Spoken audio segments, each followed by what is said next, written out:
ధర్మవరం నుంచి jumping start. మాజీ MLA Kethireddy కూడా అలా జంపింగ్ అవకాశాలు ఎక్కువగా ఉన్నాయా? పార్టీపైన తిరుగుబాటు, మరి వెనక్కి వెళ్తారా? ధర్మవరం మాజీ ఎమ్మెల్యే కేతిరెడ్డి వెంకట్రామరెడ్డి ఓటమి తర్వాత పార్టీకి ఇబ్బందికరంగా మారారు. పార్టీ అధినేత వైఎస్ జగన్ పైన విమర్శలు చేస్తున్నారు. పార్టీ ఓటమి పాలు కావడానికి అనేక కారణాలున్నాయి. అందులో జగన్ కూడా ఒకరిని వేరే చెప్పాల్సిన పని లేదు. అయితే అధినాయకత్వాన్ని తప్పుపట్టేందుకు కేతిరెడ్డి వెంకట్రామరెడ్డి ఎందుకు ఉత్సాహం చూపుతున్నారు? ఆయన పార్టీని వీడే ఆలోచన ఉందా? పార్టీని విడితే ఏ పార్టీలో చేరుతారు? వైఎస్ జగన్ మనస్తత్వం తెలిసి కూడా ఆయన విమర్శలకు సిద్ధమవుతున్నారంటే కేతిరెడ్డి రాజకీయంగా తెగించినట్లు కనబడుతుంది. పార్టీ తనపై క్రమశిక్షణ చర్య తీసుకోవాలని ఆయన ఈ రకమైన కామెంట్స్ చేస్తున్నారని పార్టీ వర్గాలు అభిప్రాయపడుతున్నాయి. జగన్ సొంత జిల్లా కడపలోనూ గత ఎన్నికల్లో దారుణ ఓటమి సంభవించింది. ఓటమికి 1,00,000 కారణాలున్నాయి. అవి చెప్పుకుంటూ పోతే కొండవీటి తడవుతుంది. అయితే పార్టీ కష్ట సమయంలో అండగా ఉండాల్సిన కేతిరెడ్డి వెంకట్రామరెడ్డి నేరుగా జగన్ వైఖరిని తప్పుపట్టడాన్ని చూస్తుంటే ఆయన పక్కచూపులు చూస్తున్నారనే అర్థమవుతుంది. ఎందుకంటే గతంలో ఒక ప్రైవేట్ యూట్యూబ్ ఛానల్కి ఇచ్చిన ఇంటర్వ్యూలో జగన్ వైఖరిని తప్పుపట్టారు. మద్యం విషయంలో తమ ప్రభుత్వం విఫలమైందని, ముఖ్యమంత్రిని కలిసేందుకు కూడా తమకు అవకాశం లేదని చెప్పారు.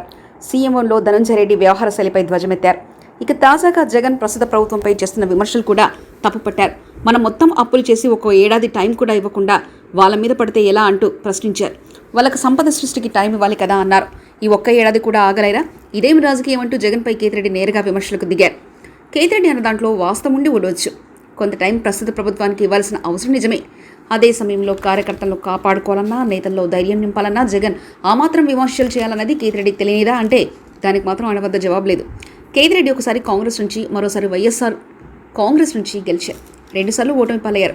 తను ఎంత అభివృద్ధి చేసినా ప్రజల్లోనే నిరంతరం ఉన్నప్పటికీ తన ఓటమికి కారణం తాను కాదని కేతిరెడ్డి గట్టిగా భావిస్తున్నారు. తన ఓటమికి పక్కా జగన్ మాత్రమే కారణమని ఆయన విశ్వసిస్తున్నారు. అయితే అదే సమయంలో జగన్పై చేస్తున్న విమర్శలు ధర్మవరం నియోజకవర్గంలోని పార్టీ క్యాడర్ నైతిక స్థైర్యాన్ని దెబ్బతీసేగా ఉన్నాయన్న అభిప్రాయం కూడా వ్యక్తమవుతుంది. ఇంతకు కేతిరెడ్డి జగన్ పైన, పార్టీ నాయకత్వంపై బహిరంగ విమర్శలు చేయడం ఎందుకన్నది మాత్రం తెలియడం లేదు. ఆయన ఆలోచన ఎలా సాగుతుందో తెలియాలంటే మరికొన్ని రోజులు ఆగాల్సిందే.